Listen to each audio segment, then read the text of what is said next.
Jimbo Paris, and you are listening to The Jimbo Paris Show.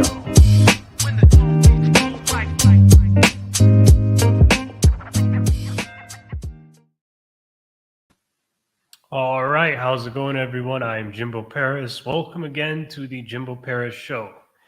And today we have an excellent guest, podcast host of The Digital Show, as well as tech entrepreneur and digital strategist, Chris Hood. Hello. Wow. You have an amazing setup back there. I love it. Yeah, I love it too.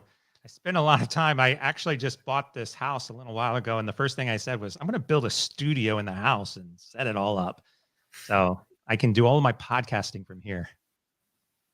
Damn. Okay. So what is it that you specifically do? Oh, well, I do a lot of things, but if we're talking specifically on my full-time day-to-day job, it's talking with a lot of different businesses about innovation and strategy, digital strategies, and how they can be successful in this world of digital. And so, yeah, I work for Google as the head of business innovation and strategy, and that's where I spend a lot of time. But in my spare time, I also teach at a couple of different universities in technology, and I write and I podcast. So I do a little bit of a lot of things. Wow. Okay. Okay. And which industry have you sort of been in the longest, or you've personally felt you've put the most of your energy into? Yeah, I've spent a lot of time in the media and entertainment space. So that's across film and television, music, video games. But today I spend a lot of time across multiple industries. We often talk to retail companies or healthcare. And what we find is that the challenges that a lot of companies are faced with, despite whatever industry they're in, is usually the same. It's, how do I generate more money for my organization, and how do I get more customers to be interested in me? And those basic principles, I think, can be associated across all industries and leveraging different technologies. We're all consumers, and so we expect things in certain ways, and that's what we talk about is how can we meet those customers and consumer expectations with technology. Okay. Okay. So, you're a very well accomplished man here, and I'm thinking now next is, when it comes to the entertainment and media industry, what was the history of your career? Where did it all start? Well, all the way back to my first job, which was at a movie theater, and I was sweeping up popcorn in the movies and selling popcorn and taking tickets at the front door. And I really just fell in love with it. And after I started working at that theater, I received additional opportunities in the television and film space. I went to school and started studying radio and television production. I worked at the theater for about almost 10 years. And then during that time, had several opportunities in different types of businesses to expand across, like I said, television and video games and the music industry. And as my career progressed, I had some really exciting, chances to work in these different spaces, and it just stuck. It was not only a passion of mine and a career, but the opportunities opened up, and it was great to be able to do things that I actually loved to do. What fascinated you so much about sort of theater? Because I'm thinking now, in the cinema, sweeping up popcorn, doing this stuff, but you guys also get a lot of benefits too. You get to kind of watch free movies and all those other great things.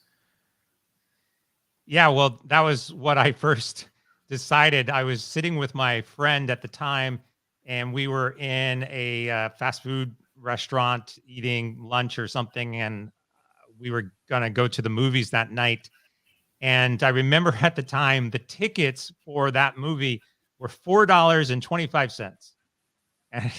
And for me, again, at that time, it sounds ridiculous today, But at that time, I was like, man, this is a lot of money for us to be going to the movies all the time.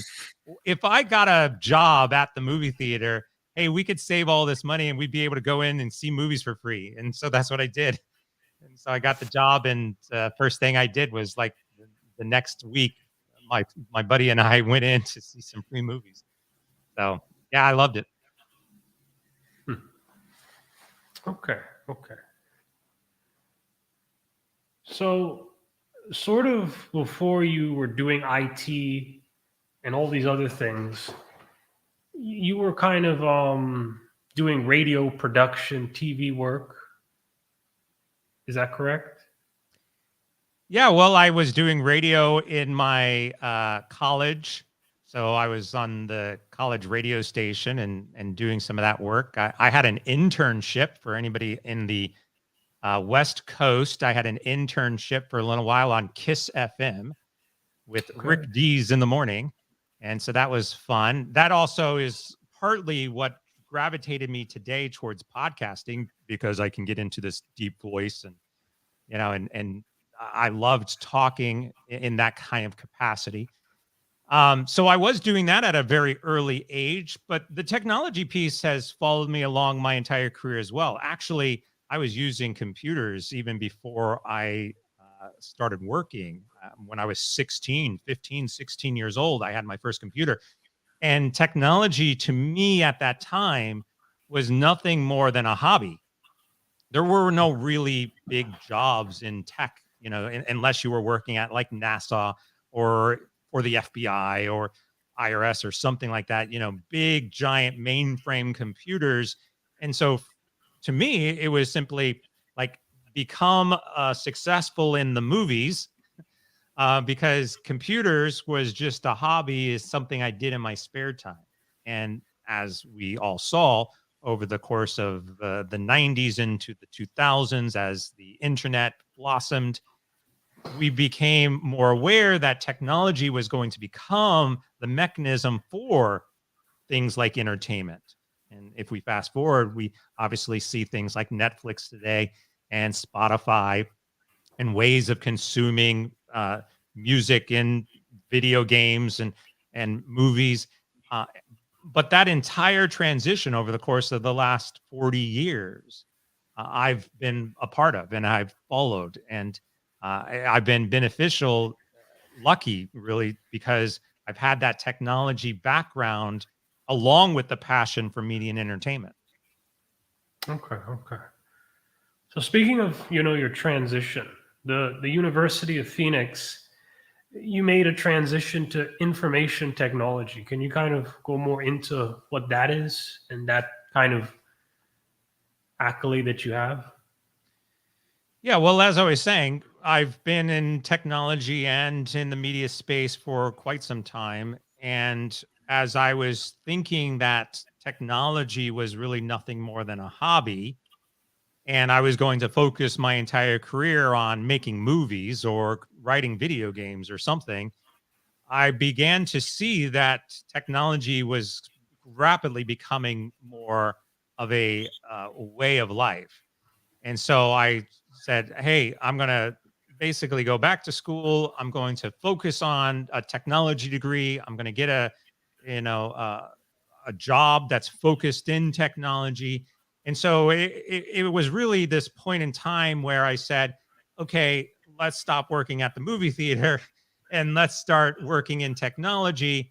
And it's great because I have this conversation with a lot of people. I was able to leverage my experience in media and entertainment, the passion that I had, the working at the movie theaters, radio, television, all these things that I had done. And now I could apply those into the technology that I was getting my degree in and starting to focus more attention to. And it was that kind of transition, especially at the time when the internet became a reality, that we started to see businesses leveraging technology to reach consumers. And I said, I get that. I understand that. This is what I've been doing. And now I can apply it because I have the balance of both of those skill sets. Hmm. And it's quite ironic because nowadays everything is about leveraging technology to consumers. So you really did strike a gold mine there. Um, yeah. All right. So additionally, you worked for a little bit in a music industry as well. So I kind of heard the radio voice you had there and all that other stuff. So how did you sort of get into that music industry component, though?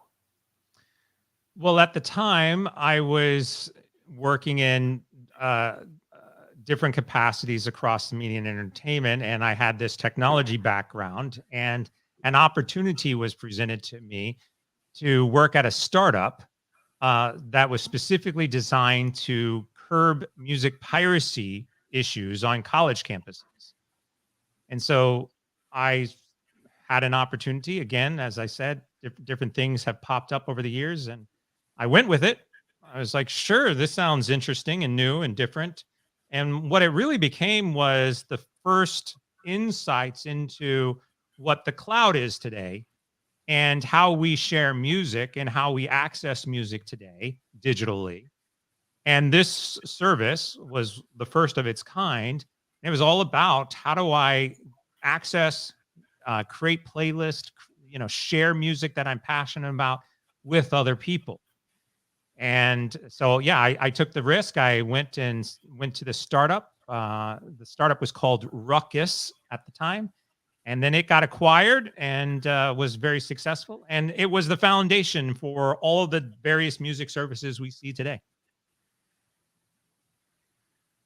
Hmm. And this is a bit of a try not to be thrown off too much from this question here, but I just kind of want to get a bit deeper here. Mm-hmm. When you sort of began to discover who you were and you sort of started to really get involved in this, how did you sort of feel? I don't know if I necessarily felt one way or the other. I mean, I think at the time it's just about making decisions.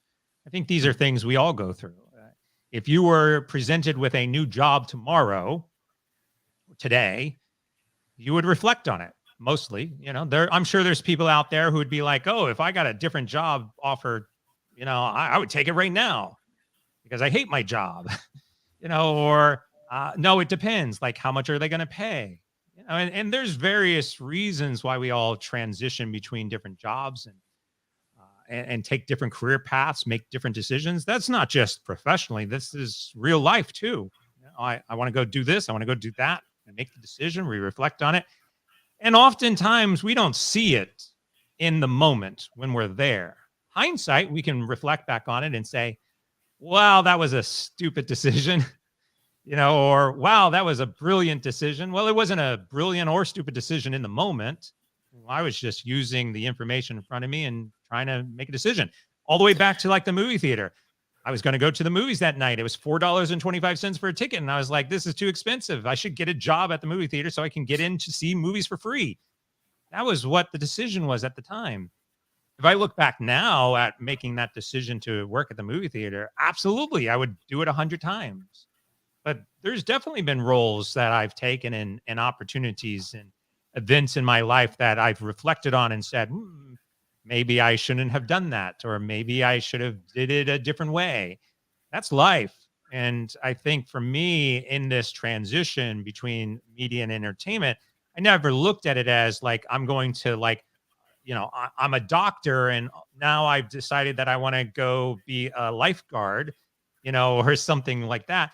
I've actually looked at it as a way that I can leverage these experiences and bring them all together to talk with people today about a broad range of different things. I'll give you another real quick example. I had somebody once say to me, my son is in fashion design and wants to get into technology. What would you suggest? And my suggestion is go into technology. If that's what you want to do, well, yeah, but it's hard because the background is in fashion design. You can apply everything you've learned in fashion design into technology. There's a lot of opportunities out there. Yes. We're starting to see things like virtual try-ons of outfits on main websites. We're seeing outfits of different types being created inside of video games. Heck, the whole metaverse and the concepts of what the metaverse are going to become is this personification of ourselves inside of a virtual reality that is going to be equipped with things we wear. So you can't ever say that just because you have experience in one thing that you can't apply it to something else. Those are your experiences, and you can bring that to the table. And that's the key, is how do you manage all of the different things you've learned throughout your life and apply that into a way that you can leverage in something you want to do in the future. That's a different way of thinking about it.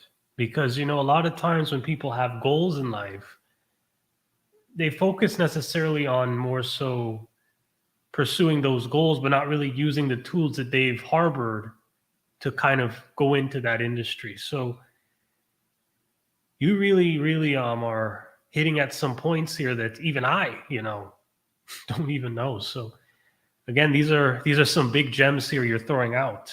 And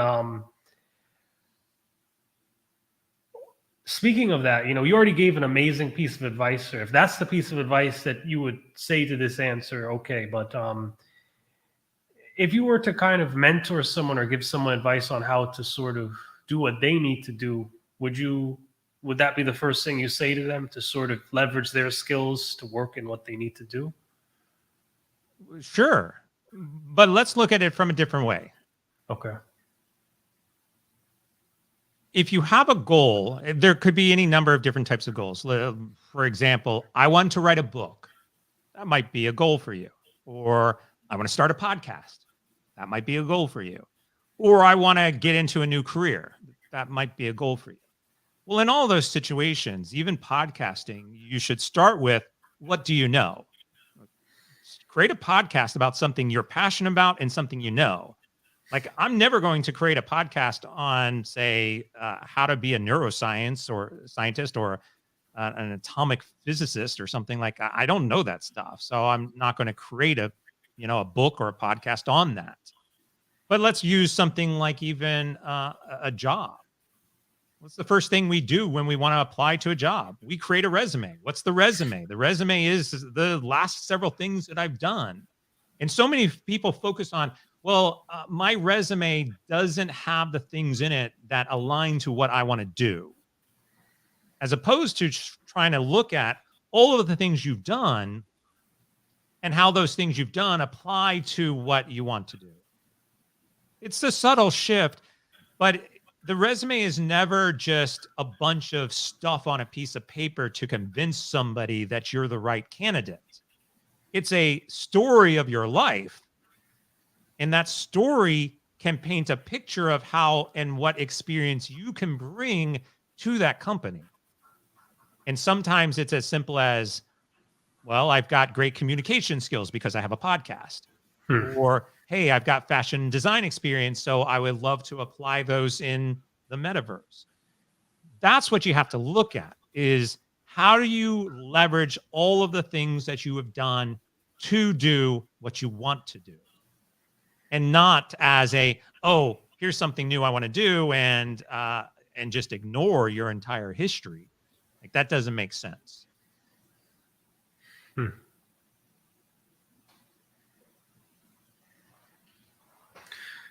Okay. So I think we could continue on here with the rest of sort of who you are and what you do. So you're also in the video game industry as well. So what was sort of your experience in that area?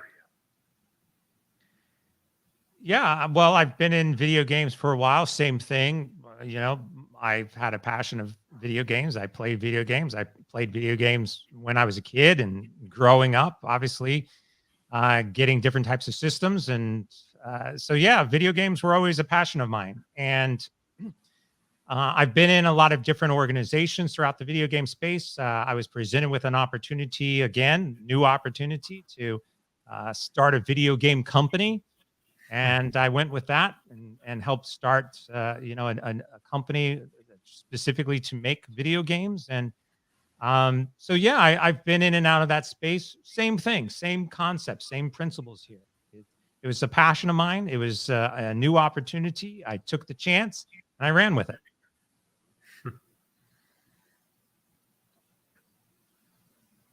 So speaking of, these passions and sort of these things you go with and all these things you build, how did you sort of harbor that innovation mindset? Well, the innovation mindset really starts back with the customer, and similar to like you leveraging your experiences, we have to take a different view of this. And oftentimes we think about innovation as some big lightning in the bottle creative idea.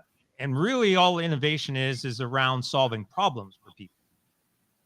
And so if we look back as an example in the music industry, when I took on this opportunity, the challenge at that time was I want to be able to create a playlist on my device, but I don't want to have to recreate that same playlist on a computer. So how do I create a playlist in one place and share the music across multiple systems? That was the problem. So then you solve it with technology. And if you think of everything, like a light bulb is nothing more than it's dark in this room and candles are running out. How do I create something else to, so I can see at night? The windshield wipers on your car were nothing more than I've got rain on my windshield and I don't want to see the rain. How do I wipe it away so I can see through the car and drive safely? Like every single innovative idea really is solving a problem. And the people who can see problems are usually the people who can innovate faster. Because I could be talking to you and something happens and we're like, oh, I wish that wasn't the case. And, most people will just say, oh, well, that's a problem. I hate it. Other people will say, hey, can I solve that problem? How do I build something to solve it? And again, you look at pretty much everything. Uber as a service was nothing more than solving the problem of taxis and some of the corruption at the time of taxi services and trying to get a standard rate when one taxi was one price and another taxi is another price. And like, how do I standardize this and make it easier? Uber, right? It solved the problem. And I think that's it. It's just understanding what problems are and then being able to understand how to solve those problems. Okay. Now, speaking of solving problems, you were head of business platform strategy at Google, I believe. Yep. What did you sort of do in that role of yours?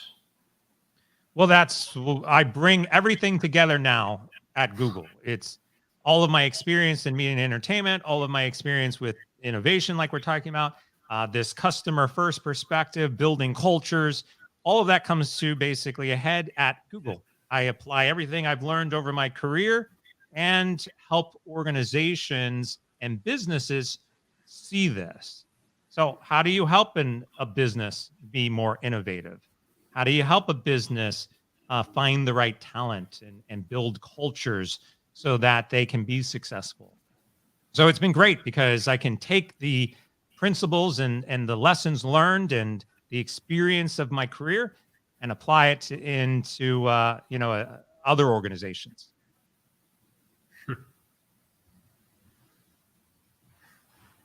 What were some of the biggest problems you dealt with when you were working in Google? I don't think there's any major problems. A lot of times they're not like,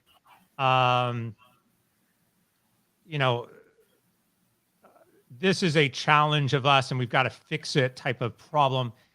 These are usually more aspirational types of problems, like, hey, we want to have flying cars. Okay, well, let's think about how we might be able to solve that type of problem, right? Or, hey, I would really love if,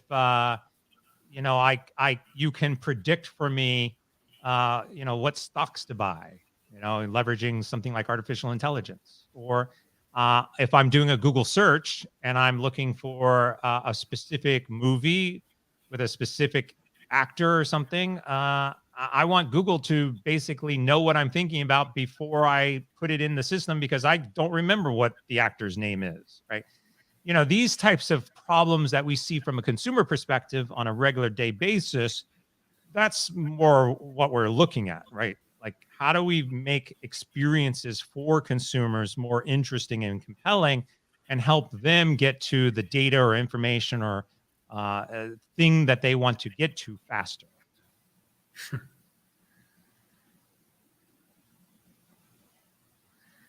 So when it comes to sort of marketing, what are some of the best digital marketing strategies that you see that might currently work?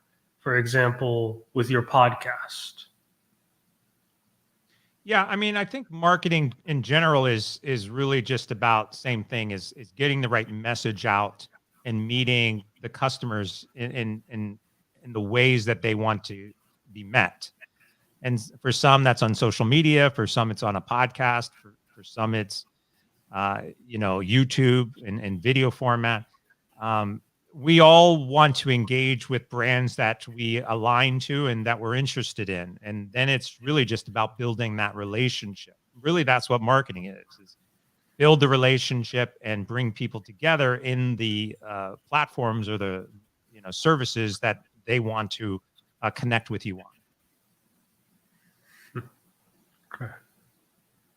And how did you sort of evolve this strategy over time? Was there any form of progression as you first started your digital marketing journey to now that I'm sort of working with you and speaking with you and giving you this stage?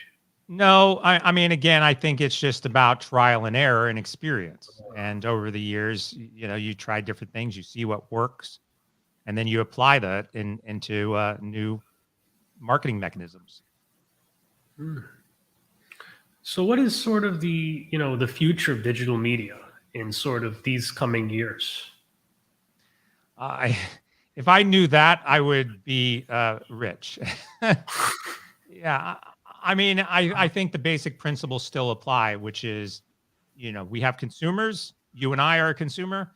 We want to engage with products and services and brands that we like, and those brands need to find ways to connect with us. And that technology, that connection piece, is going to change, and you just have to be able to keep up and know that. And that's the challenge, right? It's because all of a sudden tomorrow there's some new widget, and you're going to have to be able to leverage it. Hmm.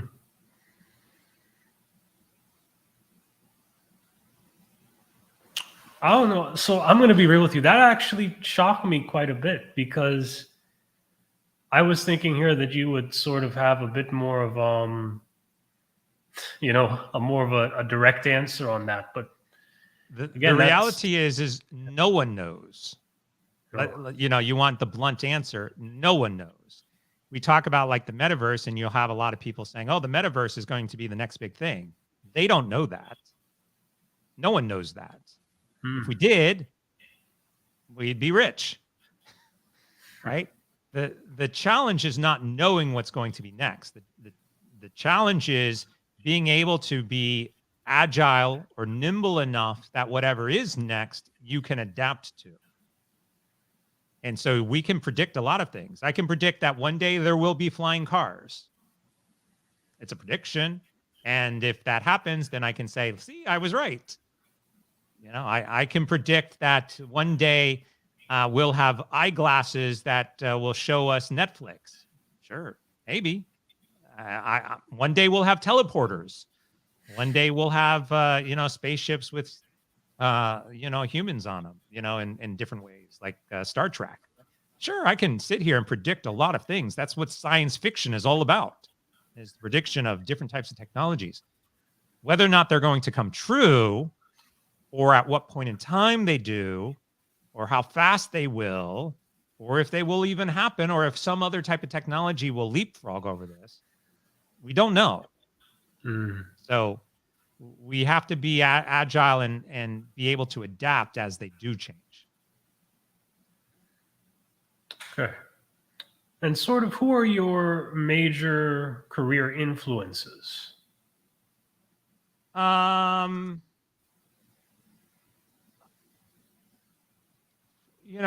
got a lot of coworkers and people that I work with that, I'm very close to and I respect, and they have incredible opinions. Um, you know, uh, there's obviously other people in different industries, that I like to hear what they have to say.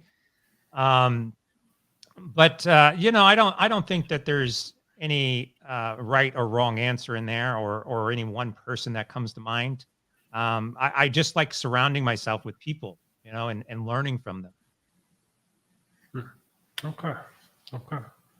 Any specific people that you surround yourself with that may be Everybody, notable? like Okay. you. I've surrounded myself now with you, and you are notable and interesting. And it's about meeting new people. It's not about maintaining close circles of specific individuals. I think the more people that you meet in your life, the more perspective that you can get, the more experiences that you can learn from, that will help you find these problems, solve these problems, and try new things. So yeah, I've always been about just meeting more people and expanding that, and you just never know what you're going to learn. Hmm.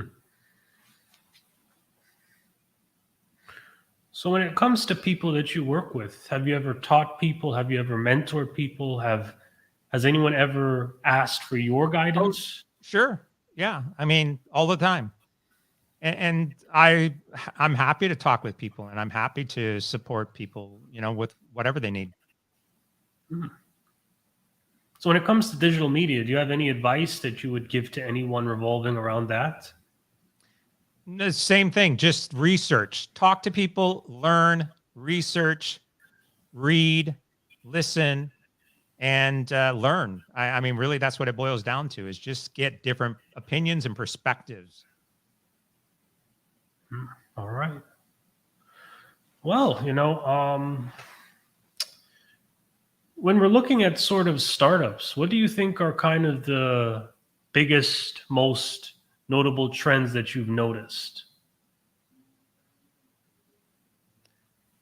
Um, I mean, all startups today are mostly focused on some form of technology or have to leverage technology in some way. Even if you say that you're, a nonprofit or some type of small little entity, you're going to have to use technology because we're surrounded by technology. Consumers want that technology. And so technology has to be a part of your plan in some way. Hmm. Hmm. Okay. Now, we talked a lot about your career, but are there any sort of hobbies that you like doing outside of everything else? Like, what does Mr. Hood do outside of all this work and so forth? Yeah. I mean, my hobbies are the same as my career. It's Hmm. mostly media and entertainment. So I can get on the couch and watch some Netflix or something, or play a video game. Like, what I talk about is what I'm passionate about. And so those are my hobbies. Hmm. Okay. Okay. Now, you know, when people are sort of pursuing your goal or maybe taking, and as you said, taking their skills to transition to a new area that they're interested in, what are some common pitfalls they may go through going into the tech world as entrepreneurs? You know, I think the biggest challenge is that people have a belief uh, that they want to stick with. So, or a thesis, or a thought process. Like, I know what we need. I know what the technology is that we're going to build, or I know what the solution is, or I know whatever, fill in the blank. Just like we can't predict what the future is, and just like I don't know what the next big thing is, you can't necessarily say what you need to build, or what the technology needs to be, or what the solution is, or anything, without some sort of data to back it up. So whether that's research or market data or asking customers. So if I have a new business, first thing I want to do is talk to a whole bunch of people and say, hey, what do you like about the existing offerings? Or what don't you like about these offerings? Or what would you change? Or, any number of things. And then use that data as the foundation to make decisions on your business or technology or anything else. But if you just assume that and you're going to go off and build something or start something because that's what you assume is needed, then oftentimes you're going to find out that you're wasting time and money and energy, and you have to be able to back that up with facts and data. So you just mentioned building there. What's the difference between building tech versus buying tech? Is there a different practice in each system? Well, yeah. I mean, if you're buying the technology, say off the shelf, then in theory you can get there faster, and typically it's cheaper. If you decide to build something yourself, typically there's a lot of expenses involved, hardware and software and maintenance, and after a period of time, you're going to find out that you've spent more money and time trying to build something yourself than trying to buy tools or services online that can help you do it. Okay. And what's the best way that, your fans and people around you can kind of get a hold of you or get to know you better? They can reach out to me at chrishood.com. And all of my social media profiles and everything is right there. Okay, nice. Well, this has been, an excellent interview. And, we're just going to kind of show off the website right there. Anything you want to push out here that's notable? Any products, anything? Nope. Yeah, just come and join me, find me, connect with me, and would happy to have you. All right, great. So, are there any kind of concluding words you'd like to kind of throw out there to the audience?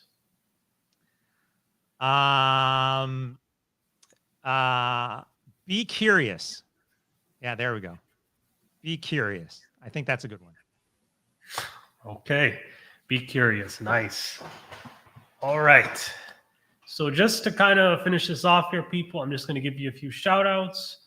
First of all, Judy Ryan, she's my affiliate partner. We're working together with LifeWork Systems, and essentially she's an HR superstar, and she works within big corporate businesses to help improve and grow their infrastructure. So again, if you want to reach out to her, call me, let me know, and I could give you a connection with her. Next thing is our YouTube channel. Subscribe now so you can get good updates on what we're doing. And then also, we have a Roku channel as well. Check us out there. This will be on Roku TV as well as all of our other episodes too. And the last shout out here, the Jimbo Paris Show. If you need me to create any type of marketing system, any type of marketing strategy, I am here for you. And how do I know this? I've worked with some of the biggest corporate businesses in the world. GE, for example. I'm helping them build a marketing strategy and system. So if you want my skill set, I can give that to you. Reach out to me down here below. All right. Good talk. I'm Jimbo Paris. This is the Jimbo Paris Show.